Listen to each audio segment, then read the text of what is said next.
കിടന്നിറങ്ങി ഒടുവിൽ കൈപൊള്ളിയ അവസ്ഥയിലാണ് അമേരിക്ക എത്തി നിൽക്കുന്നത്.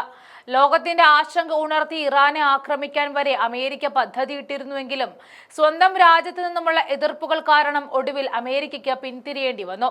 തലനാരിഴയ്ക്ക് യുദ്ധം ഒഴിവായതിന്റെ ആശ്വാസത്തിൽ നിൽക്കുമ്പോൾ ലോകത്തിന്റെ മറ്റൊരു കോണിൽ ഒരു യുദ്ധത്തിനുള്ള സാഹചര്യം ഒരുങ്ങിക്കഴിഞ്ഞു.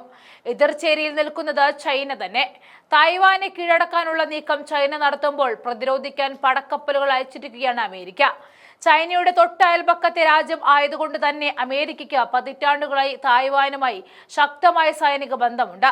പ്രസിഡന്റ് ഡൊണാൾഡ് ട്രംപിന്റെ ആദ്യ ഭരണകാലത്ത് $18 ബില്യൺ വരുന്ന ആയുധങ്ങളാണ് തായ്വാന് അമേരിക്ക വിറ്റത്. ഇത് കൂടാതെ തായ്വാനിലുള്ള തങ്ങളുടെ എംബസിക്ക് വേണ്ടി $250 ബില്യൺ കെട്ടിട സമുച്ചയം അമേരിക്ക തുറക്കുകയും ചെയ്തു.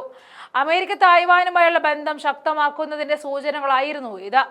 ആദ്യ തവണ ട്രംപ് അധികാരത്തിലേറുന്നതിന് മുൻപ് തായ്വാൻ പ്രധാനമന്ത്രി സായ് ഇങ്-വെനുമായി ട്രംപ് ടെലിഫോണിൽ സംസാരിച്ചിരുന്നു. 1979 ശേഷം ഇരു രാജ്യങ്ങളും തമ്മിൽ നടത്തിയ ഏറ്റവും ശക്തമായ ഇടപെടലായിരുന്നു അത്.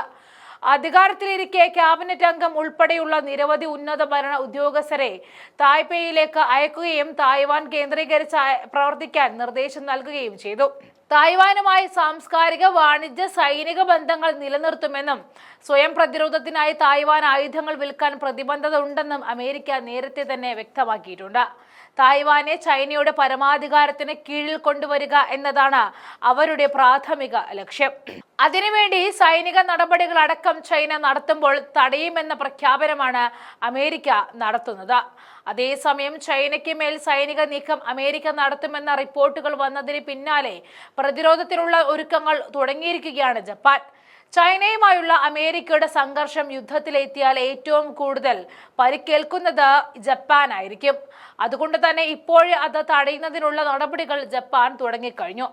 അമേരിക്കയുടെ സുപ്രധാന സഖ്യകക്ഷിയാണ് ജപ്പാൻ. അമേരിക്ക ഏറ്റവും കൂടുതൽ സൈനികരെ വിന്യസിപ്പിച്ചിരിക്കുന്ന രാജ്യം കൂടിയാണ് ജപ്പാൻ. ജപ്പാനാവട്ടെ സ്വന്തമായി സൈന്യമില്ലാത്ത രാജ്യമാണ്. സെൽഫ് ഡിഫൻസ് ഫോഴ്സ് ആണ് ജപ്പാന് വേണ്ടി പ്രതിരോധ നിരയിൽ നിൽക്കുന്ന സംവിധാനമെന്ന് കാണാം.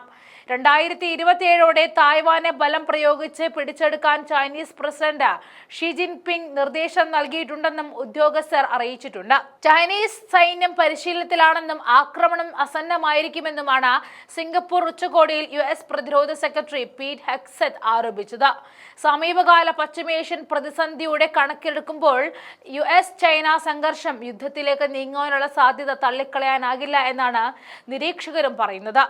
അതിനാൽ മുൻകൂട്ടി കണ്ട ബോംബ് ഷെൽട്ടറുകൾ അടക്കം നിർമ്മിക്കാനുള്ള ഒരുക്കത്തിലാണ് ജപ്പാൻ ഉള്ളത്. 2 ആഴ്ച വരെ തങ്ങാൻ സൗകര്യമൊരുക്കുന്ന ബോംബ് ഷെൽട്ടറുകൾ ജപ്പാന്റെ വിവിധ കേന്ദ്രങ്ങളിൽ നിർമ്മാണത്തിലാണ്. ഇഷിഗാഗി, തരാമ, മിയാക്കോ എന്നീ ദ്വീപുകളിലാണ് ഷെൽട്ടറുകൾ തയ്യാറാക്കുന്നത്. ചൈന ആക്രമണം തുടങ്ങുകയാണെങ്കിൽ ഈ ദ്വീപുകളിൽ നിന്നും 100,000-ലധികം ജനങ്ങളെ മാറ്റിപ്പാർപ്പിക്കാൻ ഒരാഴ്ചയെങ്കിലും എടുത്തേക്കാം എന്നാണ് ജപ്പാൻ പറയുന്നത്.